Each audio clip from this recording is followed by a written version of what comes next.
Je vais essayer de me grandir. Bonjour à toutes et bonjour à tous. Soyez les bienvenus à ce 71e, je vais autant bien commencer, 71e webinaire Parlons RH. Je suis Thomas Chardin, le dirigeant fondateur de Parlons RH, et c'est moi qui vais avoir le plaisir d'animer ce webinaire avec vous et pour vous ce matin. Il a pour thème l'expérience collaborateur, le vaccin contre les RPS, point d'interrogation. J'ai le plaisir pour animer ce webinaire de recevoir un expert du sujet en la personne de Thomas Cornet, cofondateur de Witifit. Bonjour Thomas. Bonjour Thomas. Merci beaucoup d'être là avec nous ce matin. Je sais que ça n'a pas été simple à cause des grèves de nous rejoindre, donc double merci, si je puis dire, pour ta venue ce matin en présentiel à mes côtés, pour vous en distanciel, et je sais que vous êtes très nombreux à nous suivre. Quel va être le sommaire de ce webinaire ? D'une part, Thomas va nous dire ce dont il s'agit quand on parle d'expérience collaborateur et de RPS. On va décrire, on va circonscrire un peu le webinaire à une thématique. Après, on verra avec lui en quoi c'est important d'adresser cette thématique-là, en quoi l'entreprise est éventuellement impactée dans sa performance, en quoi l'entreprise est responsable aussi de ces thématiques-là. Ça sera dans un deuxième temps fort. Et dans un troisième temps fort, on verra comment faire, quelle est la bonne solution pour adresser ces enjeux-là. En termes de modalités, vous l'avez commencé à l'utiliser, c'est parfait, une boîte de chat en bas à droite, et je vous invite dès maintenant à vous saluer tous respectivement. On s'appelle Parlons RH, et donc autant essayer de créer du lien aussi entre vous. N'hésitez pas à présenter en quelques mots votre entreprise et aussi votre localisation. On a toujours beaucoup de plaisir à voir qu'on couvre tout le territoire français et même au-delà, francophone. Donc, n'hésitez pas à utiliser la boîte de chat pour faire un petit coucou. Vous avez surtout une boîte de questions, un espace qui est juste à gauche, qui est un espace pour poser vos questions et mettre vos commentaires. Et Thomas est là pour vous, pour pouvoir échanger sur cette thématique de l'expérience collaborateur des RPS. Donc, vraiment, vous pouvez, mais surtout, vous devez utiliser cette boîte de questions, cet espace de questions. Je vous invite également à voter sur les questions des autres. Si vous y retrouvez, ça nous permettra de faire un tri aussi potentiel, de prioriser en tout cas la réponse des questions. Parfois, il peut y avoir beaucoup de questions et on ne peut pas toutes les adresser. Le fait que vous puissiez voter nous permet d'avoir un ordre de priorité qui répond à vos attentes. Et je vous promets, on n'utilisera pas de 49.3 pour passer outre ces questions. Et ce webinaire durera maintenant encore 42 minutes. On s'arrêtera à 11h45. Et dernier point, vous pourrez télécharger la présentation à l'issue de ce webinaire, la présentation qui vous est faite. Voilà, si vous avez des questions, n'hésitez pas. Mais moi, j'ai une première question avant d'attaquer le premier temps fort. Thomas, est-ce que tu peux te présenter à notre audience, qui tu es, qu'as-tu fait, si je puis dire, et aussi nous présenter ta société Witifit, de Cégide Compagnie. Eh bien, avec plaisir. Donc, Thomas, j'ai 47 ans aujourd'hui. J'ai créé Witifit après avoir mené une activité conseil auprès de cabinets. Et j'avais la conviction qu'effectivement, on pouvait travailler sur la notion d'expérience collaborateur, d'engagement de manière différente. Et c'est pour ça que j'ai monté cette solution il y a 8 ans. On a aujourd'hui donc peut-être un peu plus de 80 clients sur ces sujets-là. On a pas mal d'utilisateurs qui sont sur nos plateformes très régulièrement. Et comme vous le voyez, on est très fiers de ça. On a un taux de churn, c'est-à-dire un taux de fidélité qui est très fort. On a assez peu de départs quand nos clients sont avec nous, ils y sont pour un certain temps. Tu viens d'utiliser un terme qui est très start-up, un taux de churn. Mais en même temps, je vois Cégide Compagnie, et vous êtes rapproché de Cégide, ou Cégide s'est rapproché de vous il y a quelques mois maintenant. Est-ce que, c'est un peu ma posture de parfois me faire l'avocat du diable, est-ce que c'est pas vendre son âme au diable du grand éditeur quand on est une start-up? Est-ce qu'on n'y perd pas en liberté? Alors, merci pour cette question qui est toujours sympathique à avoir. Moi, je suis très content d'avoir rejoint Cégide, parce que toute start-up a pour vocation de grandir, et il y a plusieurs chemins pour grandir. Et aujourd'hui, on a accès justement à des marchés, à des clients, à un écosystème, à des partenaires hier qui sont aujourd'hui plus que des partenaires, parce que c'est par exemple Talentsoft avec lesquels on travaille régulièrement et ainsi de suite. Donc ça nous permet aujourd'hui d'être beaucoup plus forts et d'avancer et de faire en sorte que cette solution aille au-delà des frontières, et ça me rend moi plein de joie. On va profiter de l'effet de levier d'une grande et belle entreprise tout en restant agile. Et merci, Soukaneta, de votre question. Je vous invite à la poser dans l'espace de questions, qui était pourquoi Cegid Compagnie. J'espère que Thomas y a répondu. Dans le marché, je vais te poser encore 2-3 questions avant d'entamer le webinaire, juste sur le marché de la QVT, de l'engagement, l'expérience collaborateur. Il y a beaucoup d'acteurs. Qu'est-ce qui vous différencie des autres acteurs sur le marché? Alors, aujourd'hui, c'est vrai qu'il y a une offre assez pléthorique. En revanche, on commence maintenant tous, je pense, à se démarquer. Et ce qui nous démarque, nous, aujourd'hui, c'est notre système de captation qu'on a développé de manière très spécifique, notamment avec un CHU. De deux, c'est qu'on a mis en place une boucle vertueuse, c'est-à-dire que Witifit peut démarrer comme un simple baromètre social dynamique, comme beaucoup aujourd'hui de solutions, mais se transforme assez rapidement en solution d'aide au management pour pouvoir pratiquer ça au quotidien. Et on a la possibilité également sur l'ensemble des actions qui sont menées, puisque la mesure c'est bien, l'action c'est mieux, c'est de pouvoir mesurer ces actions-là et de savoir si oui ou non on produit des effets positifs en travaillant sur les différents éléments. Et je vois que vous avez 180 clients et 150 000 utilisateurs. Alors, sans faire le calcul, on devrait être pas loin de 2000 collaborateurs, mais c'est quoi votre marché cible ou votre cœur de cible? Aujourd'hui, c'est plutôt les ETI, les grands comptes, en termes de taille d'entreprise, mais ce n'est pas exclusif. Souvent, on pose aussi la question du secteur. Il n'y a pas de secteur prédéterminé. C'est-à-dire qu'aujourd'hui… La fonction publique aussi ou le secteur privé? Voilà, le secteur public, secteur privé. Et avec, je dirais un point commun, c'est que ce sont des entreprises qui ont la volonté de travailler sur le capital humain de manière différente et d'en faire un véritable levier compétitif. Guerre des talents. Ok, ça tombe bien, on va en parler. Dernier point, parce que quand j'ai affaire à un éditeur, je pose toujours cette question-là. Dernier point avant la question d'Arnaud, et je ne vous ai pas oublié, on va venir à cette question. Vous utilisez bien la boîte de questions, c'est parfait, continuez comme ça. Dernier point, dans la roadmap, c'est quoi les éléments clés, la roadmap 2023, 2024? Est-ce qu'il y a des grands axes comme ça dont tu peux nous partager? Oui, alors on est en développement agile, donc on fait des modifications permanentes. On a des publications toutes les 3-4 semaines pour améliorer en continu. En revanche, il y a 2 axes fondamentaux, je dis bien fondamentaux. Le premier, c'est ce qu'on a appelé le manager first, c'est-à-dire qu'aujourd'hui, on fait en sorte que l'utilisation de la plateforme soit le plus pertinent, facile, agréable et d'intérêt pour le management, parce que c'est un levier pour nous qui semble primordial. Et le deuxième, c'est qu'on a capté énormément de data aujourd'hui autour de Witifit et qu'on travaille beaucoup à des liens qui existent, donc on aura peut-être l'occasion d'en parler, mais entre des KPI humains, tels qu'on les capte dans Witifit, et des KPI socio-économiques, de type absentéisme, de type taux d'émission, de type performance économique, etc. Et je vous assure que c'est très intéressant.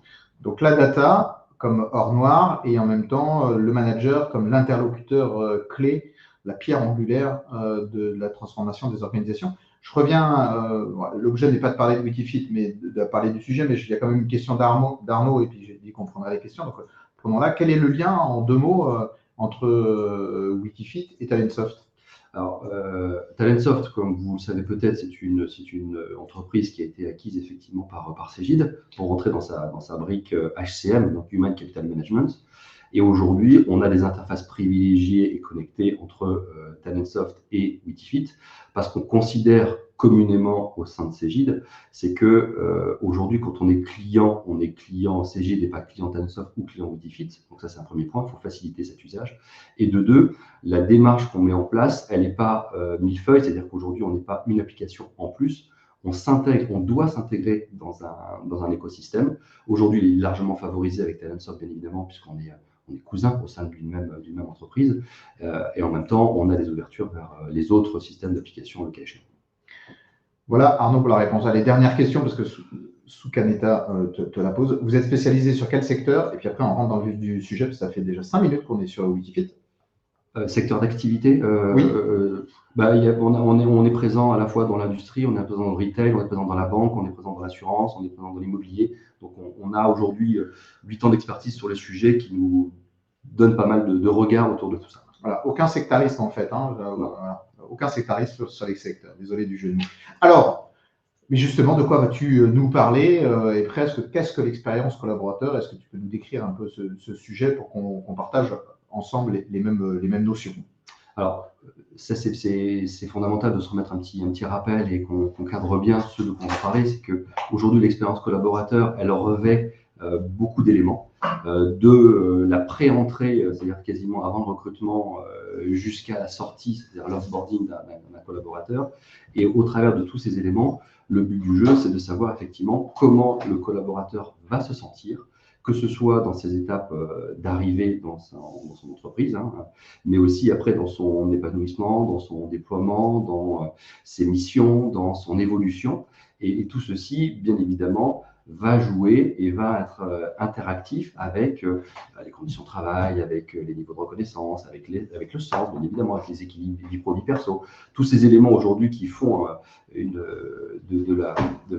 métier RH quelque chose d'important et ô combien finalement compliqué à déceler, puisqu'il faut personnaliser tout ça et avoir une vue sur l'ensemble de ces points. Ok, ça c'est pour l'expérience collaborateur.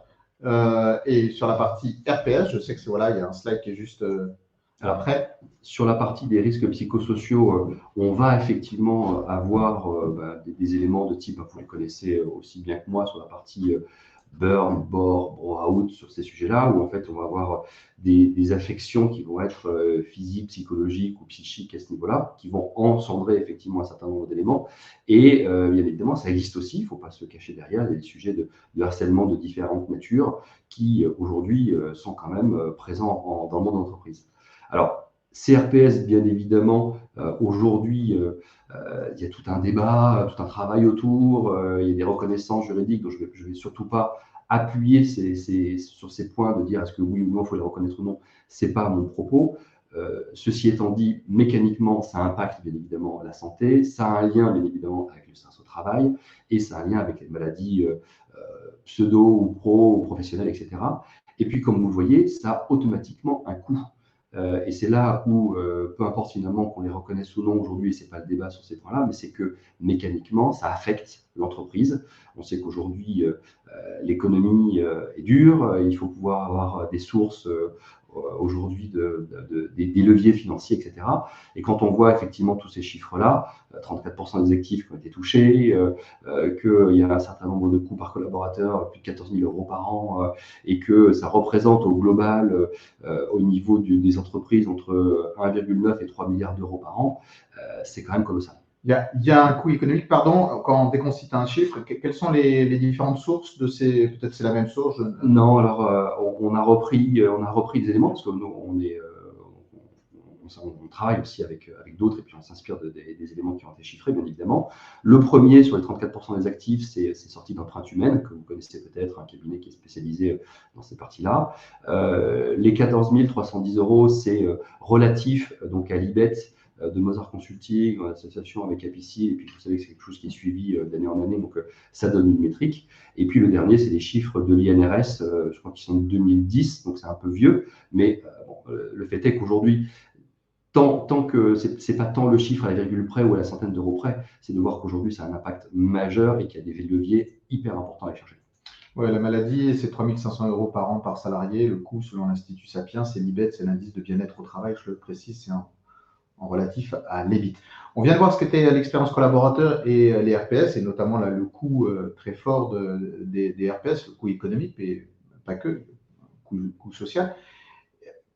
Quel est le lien, puisque notre webinaire est sur ce thème-là, quel est le lien entre expérience collaborateur et RPS? Quel est le lien de corrélation, si je puis dire?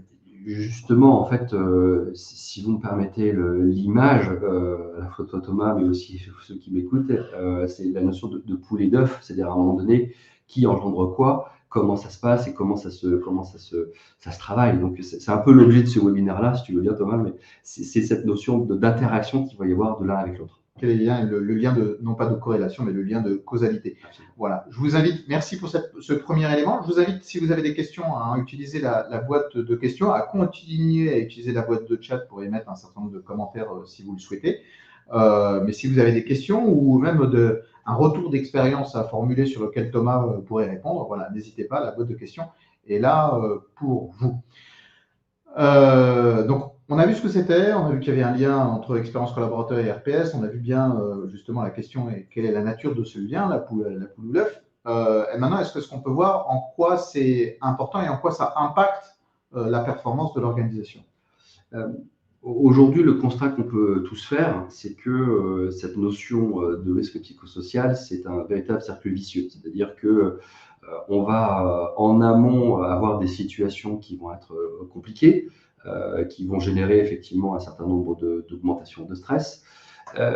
En fonction des individus, puisque c'est propre à chacun d'entre nous, on va rentrer dans des situations effectivement de RPS, de type, comme on a vu tout à l'heure, burn-out, bore-out, etc., en fonction des différents éléments. Il ne faut pas douter que la surcharge comme la non-charge, c'est quelque chose de stressant pour les uns et pour les autres. Que mécaniquement, eh bien, quand on va être en situation difficile, il va y avoir de l'absentéisme. Donc l'absentéisme, comme on le sait, c'est un véritable iceberg, une partie visible qui se traduit directement par des coûts assurantiels, et la partie invisible qui va être un impact très fort sur l'organisation. Et bien évidemment, quand on parle d'impact sur l'organisation, ça va avoir un impact sur l'équipe, tant sur son moral que sur sa performance, sur son équilibre et ainsi de suite. Parce que un être vous manque, tout est dépeuplé. Quand on a l'habitude de travailler à 10 et qu'on se retrouve à 9 ou à 8 ou à 5,5 ou avec d'autres personnes qui remplacent, etc., on n'a pas les mêmes réflexes, on n'a pas les mêmes façons de faire. Et donc aujourd'hui, ça joue bien évidemment sur l'entreprise. Donc, voilà, pardon, je te laisse. Non, excuse-moi Thomas, ce que je voulais dire par rapport à ça me fait penser à un élément, c'est que finalement, ce cercle-là que vous voyez là, moi je le transpose souvent aussi à un enjeu d'image d'entreprise qui va travailler sur de la notion de captation, qui va ensuite travailler sur la performance et ainsi de suite. Donc ce sont finalement les enjeux, cette traduction d'impact social, risque psychosocial, a un impact direct autour de comment je retiens mes collaborateurs, comment je les capte, comment je les rends pertinents, performants, comment dans le temps je les garde le plus possible, parce qu'aujourd'hui le but du jeu c'est pas d'avoir un turnover de dingue, et d'assurer une pérennité et une cohérence d'équipe au fil du temps. Donc, quand tu dézoomes le sujet des RPS ou de l'expérience collaborateur, et qu'on regarde les enjeux de la fonction RH, on retombe sur des enjeux qui sont également dans cette spirale-là, des enjeux d'attractivité, de fidélisation et d'engagement. Exactement. Et tout ça étant parfaitement lié ou emboîté, intégré, je ne sais pas comment on peut dire, effectivement. Corrélé, voilà, à ces enjeux-là. Là, on vient de voir la spirale vicieuse qu'il faut arrêter, stopper ou remettre dans une spirale vertueuse. Et quel est le rôle de l'entreprise, quel est son degré de responsabilité?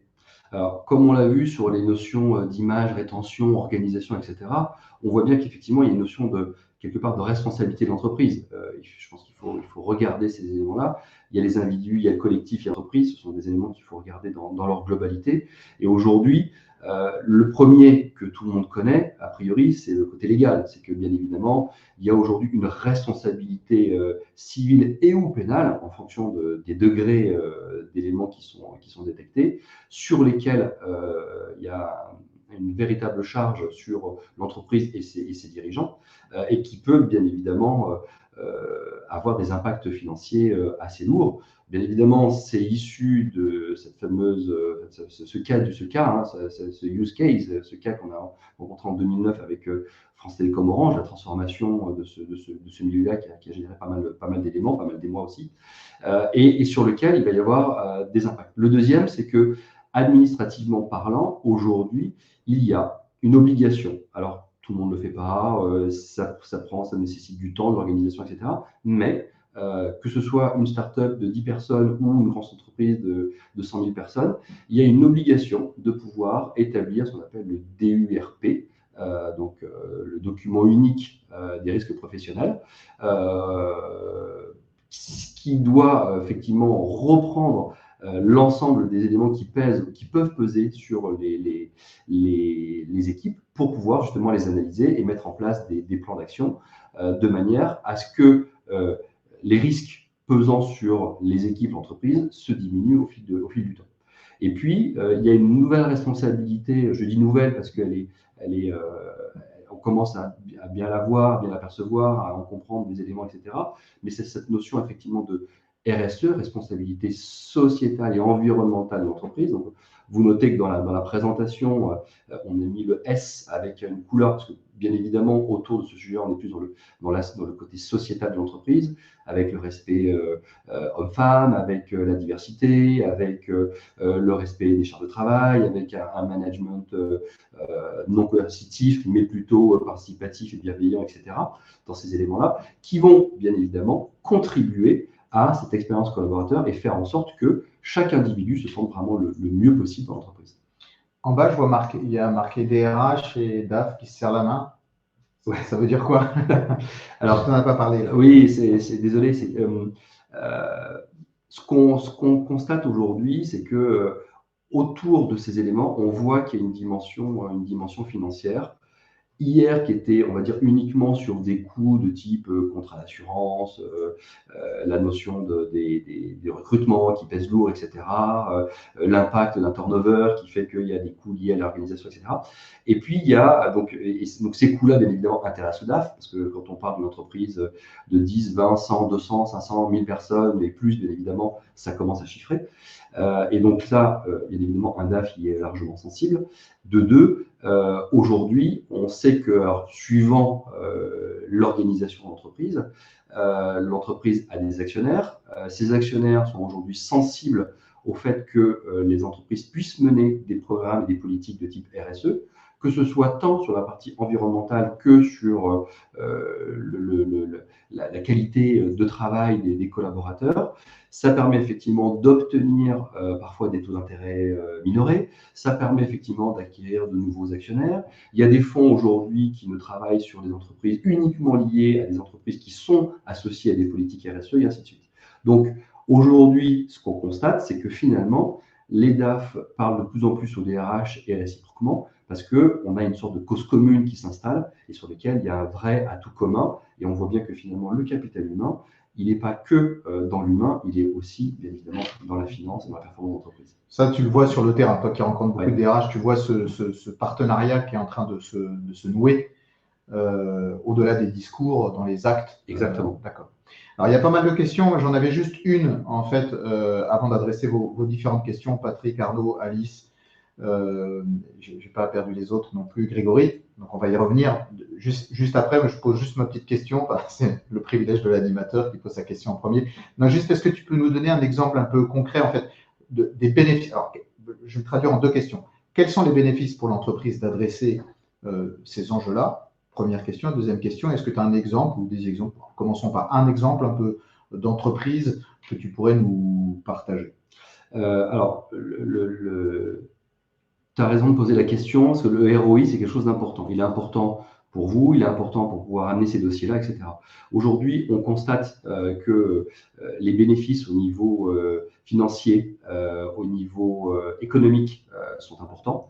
On a des chiffres que je vous donnerai tout de suite après, mais on a aussi, et ce qui est un contexte aujourd'hui hyper important, c'est cette notion de dialogue social qui se fluidifie. C'est-à-dire qu'à partir du moment où on est dans une vraie construction, et qu'on n'impose pas et qu'on n'est pas dans une démarche top-down, pardon, le micro top-down, mais aussi bottom-up, c'est-à-dire que ça remonte aussi du terrain et qu'il y a un discours qui se fluidifie par rapport à ça, les effets sont extrêmement positifs.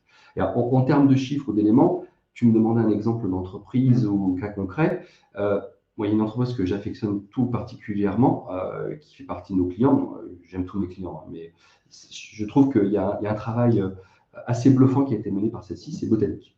Botanique, c'est ça? Oui, Botanique, que vous connaissez peut-être sur ce sujet. Botanique, c'est une entreprise qu'on a commencé à connaître il y a donc 6 ans maintenant. Ils étaient à peu près 1500, si mes souvenirs sont bons. Puis c'est une société qui a également accéléré, qui a fait l'acquisition pour de la partie alimentation, puis de la partie animalière, etc. Donc maintenant, ils sont plus nombreux, ils sont presque 3000, donc ils ont fait une belle croissance, et sur lequel il y a eu un investissement très fort au niveau des ressources humaines, des stratégies RH, etc., qui se sont établies autour des risques psychosociaux, de la qualité du travail, de l'engagement. Et puis, vous savez peut-être que Botanique est devenue une entreprise à mission, et donc elle a intégré dans son schéma aussi la notion de RSE, et ce qui aujourd'hui donne des résultats. Tu me parlais de résultats, et je disais qu'il y a des résultats intéressants, c'est qu'on voit que dans ces sujets-là, on a des taux d'amélioration de 10-15% autour de la satisfaction au travail. On a des baisses de 7-10% au niveau du stress ressenti, donc des implications. Et puis, on a un taux de turnover qui est quand même beaucoup plus bas sur ce marché, sur ce secteur-là que le reste. Donc, on voit que ça paye. Pardon, je ne sais pas si tu sais les derniers éléments que j'avais pu avoir, ils étaient aux alentours de 13-14%. Ouais, donc, c'est très bas pour le secteur. On est dans ce qui est même bas en moyenne nationale. Voilà, et ça montre qu'aujourd'hui, cette implication et cet investissement qu'il y a autour de l'humain paye parce que ça crée effectivement une fédération, une rétention et une qualité, une performance au sein de l'entreprise. En fait, les bénéfices, ils sont un peu systémiques. C'est-à-dire que le fait d'adresser ces enjeux-là, ils adressent des enjeux qui sont vraiment transverses à l'organisation. C'est extrêmement transverse. Voilà, c'est extrêmement la satisfaction, transverse. le stress, la fidélisation, l'attractivité. On va prendre, si vous voulez bien, et je vous invite à continuer à poser un certain nombre de questions. Et je vous invite à utiliser la boîte de questions pour cela. Nous, on ne peut pas avoir accès trop facilement à la fois au chat et à la fois à la boîte de questions. Donc, je vous invite à le faire, même si Camille, la chef de projet, qui est juste en face de nous et que vous ne voyez jamais, elle prend vos questions dans la boîte de chat, elle nous les remet, mais il est possible qu'on en rate quelques-unes. Grégory te pose la question suivante. Bonjour, est-ce que vous parlerez de la perception individuelle, c'est-à-dire la dimension collective versus la perception individuelle? C'est souvent le plus complexe à gérer. Absolument. Alors, je peux en dire deux mots, même si on est un peu. C'est bien aujourd'hui, c'est bien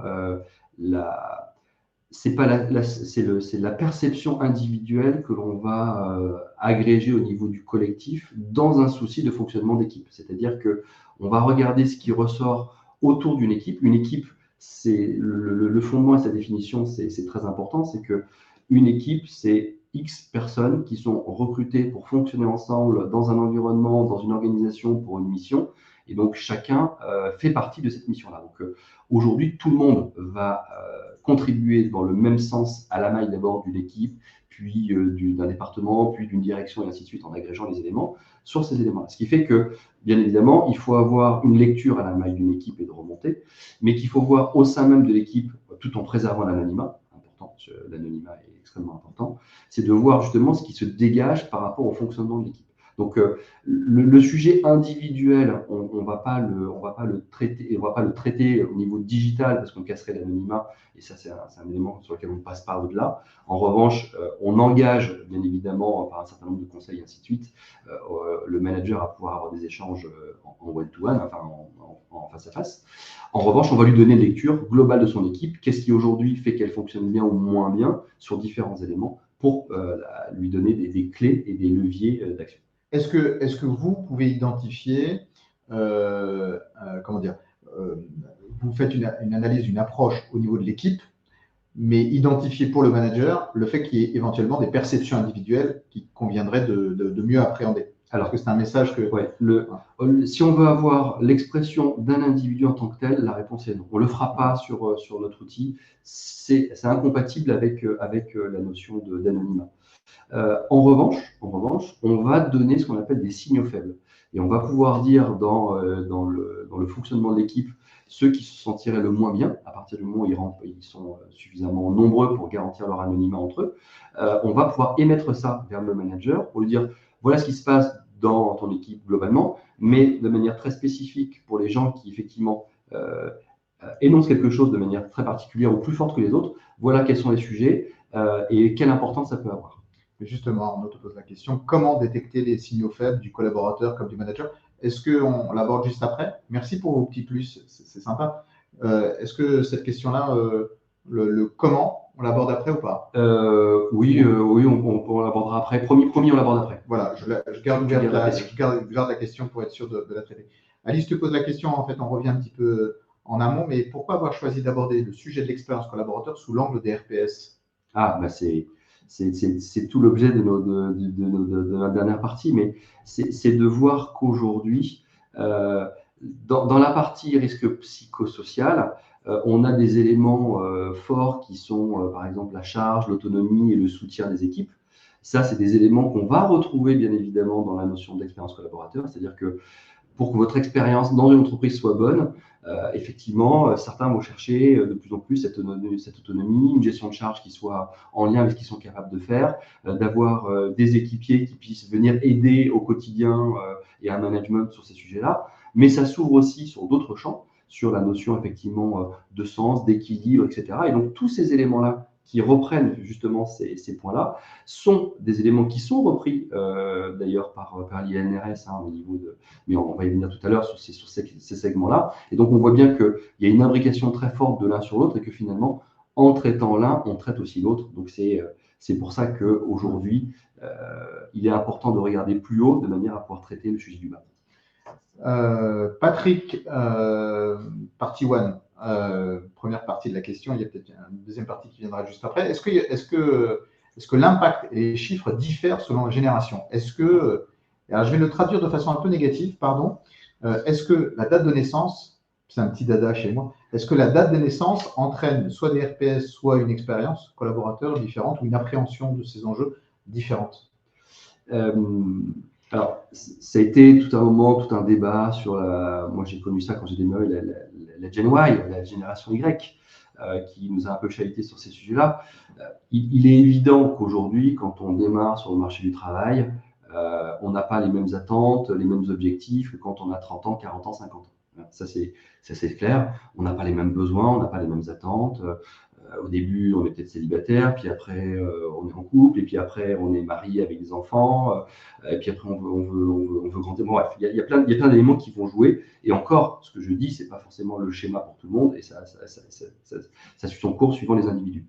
En revanche, ce qu'on voit bien, c'est que dans le temps, et finalement, c'est le temps et pas la date de naissance, on veut aujourd'hui, c'est un peu un des enseignements qu'on a pu voir, notamment avec la Covid, la notion de sens, elle a pris justement du sens pour tout le monde, que ce soit pour les jeunes, pour les moins jeunes.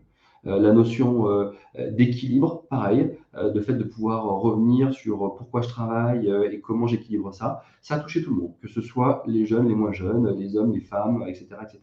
Donc, il y a les sujets qui sont liés à notre avancée dans la vie. Et puis, il y a le fait de pouvoir, socialement, il y a des éléments qui évoluent. C'est pour ça que cette notion d'expérience collaborateur, elle évolue dans le temps. On est sur quelque chose de soft avec ces notions-là, ces notions humaines, c'est des notions qui évoluent. Effectivement, l'équilibre vie pro, vie perso, il y a 15 ans ou 20 ans, on n'en parlait pas. Aujourd'hui, c'est devenu un élément majeur, un élément de différenciation. Donc, il y a le côté sociétal et puis il y a le côté, effectivement, tranche d'âge. Arnaud, toujours, l'évaluation des RPS dans les DU est souvent limitée. Les DU, c'est le document unique, c'est le DUERP de tout à l'heure.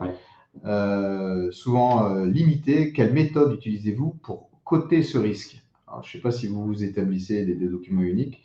Alors oui, on va justement, alors c'est l'élément qu'on voulait dans le digital, c'est pouvoir faire plus en dépensant moins, entre guillemets. Donc, quitte à effectivement capter un certain nombre d'éléments autour des risques psychosociaux, on va pouvoir aller jusqu'à l'émission du document unique qui soit va obéir à une trame finalement qui est recommandée, qui est celle de l'INRS, avec les 6 ou 7 familles de risques, si je ne me trompe pas, qui sont sous-segmentées ensuite en différentes thématiques, qui permettent effectivement d'avoir une cotation par rapport à ça, et d'avoir ces cotations, pour le coup, le fait de pouvoir interroger non pas un groupuscule dit représentatif, des groupes de 10 dans une boîte, etc., mais de pouvoir interroger tout le monde, c'est de pouvoir avoir un document unique qui puisse être à la maille justement d'une entité, d'un métier sur lequel on veut scruter ces éléments-là et qui permettent justement ensuite de mettre des plans d'action adaptés au bon endroit, au bon moment, sur la bonne population. Alors, il y a d'autres questions. On va, pour l'instant, je les mets juste un tout petit peu en stand-by pour pouvoir avancer dans le webinaire sur le 3e temps fort. Et après, on les reprendra. Je ne les oublie pas. On a vu ce que c'était, l'expérience collaborateur à l'RPS. On a vu pourquoi c'était important. On vient de traiter un certain nombre de questions. Mais quelle est la solution? Elle est marquée en gros pour pouvoir adresser ces enjeux. Alors, ça rejoint. Alors, j'étais peut-être un peu embêté de répondre à la question précédente, mais tant pis, je vais le répéter parce que c'est ou le compléter. c'est qu'effectivement, cette notion d'identification, aujourd'hui, sur les RPS, on connaissait effectivement les modèles de Karasek, les modèles de Sigrist. Voilà, c'est des chercheurs, sont des chercheurs américains, psychologues qui font encore la loi, et à juste titre, sur leur façon de faire. On sait qu'aujourd'hui, ces éléments-là évoluent, parce que sociétalement, les sujets évoluent, parce qu'on a une finesse aussi de lecture qui est plus importante.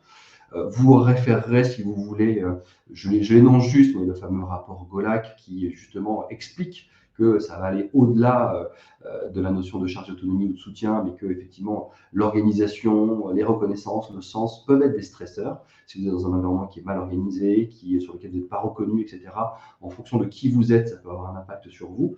Et donc aujourd'hui, on va couvrir effectivement cette notion des risques psychosociaux au sens INRS, mais on va pouvoir justement en termes de prévention, c'est-à-dire qu'on va vraiment dans une notion de prévenir plutôt que de guérir, de prévenir pour guérir, et pas être face au mur et ensuite de dire mais qu'est-ce que je fais? C'est de pouvoir détecter sur un certain nombre de champs que vous voyez là, la partie charge de travail, organisation, équilibre, sens, reconnaissance, valeur, ambiance et autonomie, qui sont des éléments qui sont autant de facteurs qui vont à la fois servir la cause des risques psychosociaux, mais également la partie, bien évidemment, expérience collaborateur. Travailler dans un environnement sain, agréable, pour lequel on a des valeurs, où on est reconnu, où ça a du sens de faire ce qu'on a à faire, où on peut justement trouver le bon équilibre que je recherche dans une organisation stable avec une charge de travail maîtrisée. Je vous l'ai toute faite. Effectivement, et ben vous aurez une expérience collaborateur qui sera bonne. Voilà. Donc, c'est diffus, c'est compliqué. C'est pour ça qu'il existe des solutions qui vous permettent d'avoir ces éléments. Concrètement, comment est-ce qu'on fait pour adresser ces différents leviers sur lesquels agir en priorité? Tu veux des exemples concrets de ce qu'on a pu faire, etc. Ou en termes de méthode, d'approche? Alors, l'approche, c'est ce qu'on a développé donc, avec le CHU, mais on peut l'avoir effectivement résumé dans Tu peux dire de quel CHU il s'agit? Oui, c'est le CHU de Clermont-Ferrand. Alors pourquoi je ne suis pas clermontois, mais c'est celui qui est le plus en avance aujourd'hui et toujours, parce que sur les publications, les travaux autour de la notion des risques psychosociaux, mais aussi de tout ce qui est la QVT au sens large, l'expérience collaborateur, etc., parce que ça peut revêtir plusieurs noms. Et il y a beaucoup d'études auxquelles on contribue, c'est-à-dire que la constitution qu'on a fait en amont avec le CHU nous sert aujourd'hui à avoir toujours plus de valeur et de travaux avec eux, de partager sur la notion de data justement et ainsi de suite. Et ce qu'on a vu, c'est que finalement sur quelque chose qui est le bon sens paysan, c'est-à-dire qu'à un moment donné, il faut d'abord écouter. C'est-à-dire que si vous n'avez pas une écoute active, à ce moment-là, ça va être compliqué. Vous devenez aveugle. Donc, il faut pouvoir écouter les éléments et les faire remonter. Notre méthode de captation, justement, va travailler sur des ressentis objectivés. Vous allez avoir capté une conséquence et vous allez remonter aux causes. Derrière, c'est aussi de rendre acteurs les collaborateurs là-dessus, de manière à ce qu'on part du principe que ce sont eux qui connaissent le mieux leur action de terrain. Ils vont pouvoir vous donner justement des idées, des éléments sur ces éléments-là, de manière à pouvoir travailler, endiguer les phénomènes avant qu'ils n'explosent. Et puis, bien évidemment, à l'association des deux, ça permet de matérialiser justement des plans d'action. Ces plans d'action sont directement reliés justement dans notre plateforme aux thématiques avec les idées et elles sont ensuite mesurables. C'est-à-dire que vous pouvez vraiment faire du test and learn et s'assurer par petites touches, petit à petit, qu'effectivement, ça va contribuer à ces éléments-là. Donc, grosso modo, c'est un petit peu no pain, no gain. Si vous ne vous donnez pas un peu de moyens, vous n'aurez pas de retour par rapport à ça. La notion d'expérience collaborateur, elle se construit, elle ne va pas se décréter, c'est-à-dire j'ai la meilleure expérience collaborateur, ah bah oui, montre-moi, et ben, on la montre au quotidien, et d'où le fait de pouvoir avoir, ça rejoint un peu le sujet de la segmentation, les jeunes, les moins jeunes, les métiers, des zones géographiques, des directions, etc. C'est de pouvoir travailler sur des populations dites homogènes qui travaillent ensemble et qui sont liées, et de pouvoir leur prodiguer sur la base de leurs ressentis objectivés, de leurs propositions et de leur management, des plans d'action adaptés. Écoute, idéation collective, passage à l'action. Est-ce que tu as des exemples très très concrets, je dirais, pour sortir un peu de la démarche conceptuelle? Est-ce que tu as des exemples un peu sonnants et très trébuchants? Tu parlais du bon sens paysan, voilà, un truc un peu tangible à nous partager. Ouais, je vais aller, parce que je crois que le temps passe, je vais vous en donner un qui m'a bluffé. Dans cette notion d'expérience collaborateur, il y a quelque chose d'insidieux qu'on appelle les interruptions. Les interruptions, c'est quoi? c'est quand effectivement vous travaillez au quotidien et que vous êtes dérangé, alors par vous-même, par vos téléphones. Je sais pas, Thomas, c'est éteint ton téléphone, les notifications, il y a un LinkedIn qui va passer, un Snapchat, un machin en fonction des réseaux sociaux auxquels vous êtes adapté, abonné, pardon. Vous allez avoir vos collègues qui gentiment viennent vous voir ou qui vont vous dire tiens, en fait, sur le dossier un tel, qu'est-ce que c'est, etc. C'est du quotidien, ça c'est permanent. Ça peut être aussi le management qui dit au fait, mon dossier, là, on en est où? J'ai une réunion dans 5 minutes, est-ce que tu peux me donner les éléments? Bref. Et ça a pour vertu, ou plutôt comme, pas comme vertu, ça a comme impact, de pousser la charge plus loin. Donc, on va procrastiner mécaniquement sa charge de travail. Donc, on augmente effectivement le risque de charge. Et l'augmentation du risque de charge est un révélateur de stress énorme. Et donc, par rapport à ça, on a un client qui, pour le coup, a investi, je crois que c'est une entreprise qui faisait presque 2000 collaborateurs, elle a investi 1000 euros pour acheter 1500 socles, donc un petit socle cubique lourd qui tient sur la table, relevé d'un petit bâtonnet qui se finit par une pince crocodile, et sur lequel chaque collaborateur avait avec lui 7 ou 8 états de qui il est. Je suis concentré, je peux être dérangé, je travaille en équipe, je suis en vacances, ou etc. De manière à ce que, globalement, tout le monde, bien évidemment, l'avait sur le bureau. On était bien évidemment dans les open space, donc dans quelque chose qui était regroupé, et sur lequel chacun avait pour obligation de pouvoir voir si oui ou non on pouvait interagir avec un individu. Et donc là, on a vu drastiquement sur ce sujet-là, les interruptions ont été beaucoup moins lourdes. L'impact sur la charge de travail s'est fait ressentir et il y a eu un respect collectif, un apprentissage collectif autour de ce sujet-là. Je vous assure, j'ai été bluffé du résultat. Oui, souvent, voilà, le bon sens terrien, c'est celui qui souvent apporte le maximum de résultats et on a tendance à oublier ce bon sens-là. On va prendre encore quelques questions, mais très rapidement. Je suis désolé, je vais te demander de faire des réponses très courtes. Arnaud te pose la question suivante. Nous savons qu'aujourd'hui, les organisations sont de moins en moins stables compte tenu des stratégies d'entreprise qui évoluent rapidement, avec pour conséquence des organisations qui se transforment régulièrement. Le changement est devenu constant d'une certaine manière. Quels critères prenez-vous en compte pour mesurer cet impact? Est-ce qu'il y a des critères qui mesurent l'impact du changement? En tout cas, je ne sais pas si je répondrai bien à votre question, Arnaud, mais je vais essayer de... Mais c'est ma réponse. Ouais, en fait, on le traite de manière inverse. C'est-à-dire que la notion d'évolution, de changement, etc., c'est notre quotidien. Donc, on ne peut pas dire aujourd'hui, on va pas évoluer. En revanche, ce qu'on veut voir, c'est comment effectivement le changement qu'on va vivre, que ce soit un changement d'organisation, une fusion, une acquisition, une cession, un changement de business model, enfin toutes sortes de modifications qu'on peut avoir, quel va être l'impact justement sur la notion d'engagement, de satisfaction au travail, au travers justement de la notion d'organisation. Et l'organisation, ce sont des process, c'est une charge, c'est une autonomie, etc. Et donc, on va pouvoir contextualiser en fonction soit des timings, des campagnes, des besoins sur lesquels, la temporalité sur laquelle on va interroger, de pouvoir récupérer ces éléments-là. Ce qui fait que aujourd'hui, quelle que soit cette notion de changement, ça va avoir un impact ou non, c'est ce qu'on veut détecter. Sur quoi? C'est là où on va voir. Est-ce que pour le coup, ça a un impact, si je prends par exemple les réformes agiles pour les DSI, ça a été une façon de travailler complètement différente, d'interaction avec les autres départements. Est-ce que pour le coup, on avait les compétences? Est-ce qu'on avait les moyens? Est-ce qu'on avait l'écoute dans les autres départements, etc. Et ça permettait donc d'identifier quel était le point qui aujourd'hui était à la fois favorable ou défavorable, de manière à pouvoir mener la bonne action sur le bon sujet. Donc, on est tout de suite guidé et on peut agir assez rapidement. On ne subit pas. Sukaneta te pose la question suivante, et ce sera la dernière question, désolé pour les autres. Y a-t-il une dégradation actuellement, 2020-2023, qui est liée au confinement, à la grande émission, à la crise économique, à la guerre en Ukraine, à la crise énergétique? J'en rajoute, excusez-moi. Dit comme ça. Oui, alors forcément. Est-ce que vous vous identifiez, comme vous êtes en dynamique d'écoute, est-ce que vous identifiez est-ce que la nature des indicateurs, est-ce qu'il y a une dégradation? Vous sentez que ça change? Ou pour l'instant, au-delà des discours et des informations médiatiques, dans les organisations qui sont vos clients, est-ce que vous ne sentez pas de changement en fait?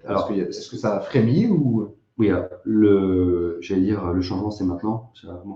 Le changement c'est à 10 ans. Et le changement, bien évidemment qu'il y a du changement. Ces phénomènes que vous avez évoqués de grandes démissions, de quiet quitting, etc., ou autres, ou la pandémie, ça a fait apparaître des éléments. Ce qui fait que mais finalement, ce changement, il est plus. Il y a pas. On a un même marché, ça passe d'une entreprise à une autre, et ainsi de suite. Le sujet, on le voit plutôt sous un autre prisme. C'est-à-dire que l'offre justement de travail, le job, il est dans quelle expérience je vais donner à mes collaborateurs pour qu'ils restent. On a une inversion des rôles qui s'opère. Hier, l'entreprise choisissait un collaborateur pour le faire travailler dans ses équipes. Aujourd'hui, on a quand même de plus en plus, et parce qu'il y a eu des adaptations, il y a des envies, des attentes qui sont différentes, on a un matching collaborateur-entreprise qui est beaucoup plus fort et où le collaborateur va donner effectivement un certain nombre d'exigences. Et bien évidemment, comme aujourd'hui, le marché du recrutement, c'est un marché que je ne maîtrise pas, mais que je vois est beaucoup plus tendu, et bien évidemment, ça crée des tensions. Merci à toutes et tous pour vos questions. Moi, j'ai encore 2 questions, Thomas, si tu veux bien. La première, c'est quel est ton coup de com'? Est-ce que tu peux nous faire un petit peu de pub sur ce que fait Witifit et ton coup de cœur, ton coup de com' d'abord? Coup de com', en fait, vous pouvez venir nous voir sur notre site, bien évidemment. Vous pouvez nous appeler, on aura grand plaisir à partager avec vous et vous pouvez vous prendre aussi. On a écrit un livre blanc, un e-book sur le sujet, donc ça vous donnera tous les éléments complémentaires, etc. Donc ça, c'est ma partie coup de com'. Sur mon coup de cœur, écoutez, il y a Camille qui partage un instant le lien pour que vous puissiez accéder à cet e-book. Merci Camille. Et sur le coup de cœur, j'ai un peu réfléchi quand tu m'as posé les questions et en fait, j'ai pris des places pour les JO de Paris 2024. Et malgré les petites vidéos qui circulent, qui sont un peu drôles, j'ai pas eu besoin de vendre d'enfants ou un rein pour y arriver. C'est vrai que c'est pas toujours donné, mais on arrive à trouver des bons plans. Et je dois dire que je suis tellement ravi de pouvoir faire vivre ça à mes enfants l'année prochaine. Cet événement unique, planétaire et mondial, et de vivre cette ambiance-là, c'est ce qui m'a fait craquer, ce qui aujourd'hui me rend vraiment tout plein d'excitation. Et j'attends 2024 avec impatience. Comme quoi, on peut vivre l'expérience par anticipation, une expérience positive. Ouais, c'est vrai aussi dans vos organisations. Le fait de projeter quelque chose peut aussi jouer sur le quotidien, le quotidien d'aujourd'hui. Merci infiniment Thomas d'être venu jusqu'à nous, d'avoir partagé ton expertise. On aimerait évidemment te poser plein de questions, de nous avoir partagé ton coup de cœur parce qu'on finit tous les webinaires par cela. Merci beaucoup à vous toutes et à vous tous de votre présence active et de vos questions. Je vous donne rendez-vous pour ma part. Je vous donne rendez-vous le 20 avril pour un webinaire avec UKG, mais je vous invite à nous suivre sur les réseaux sociaux pour en découvrir le thème. Et en revanche, ça sera Manon Consul qui animera le prochain webinaire. Manon est Content Manager chez Parlons RH. Elle aura le plaisir de recevoir Alice Batt, Sales Director B2B Employee Benefits chez Freenao for Business. Donc, on va parler de bénéfices collaborateurs et de mobilité. Donc, je vous invite évidemment à nous suivre. Merci encore à toi, Thomas. Merci Thomas et merci à vous tous. Je vous dis à très bientôt. Merci encore et surtout, portez-vous bien.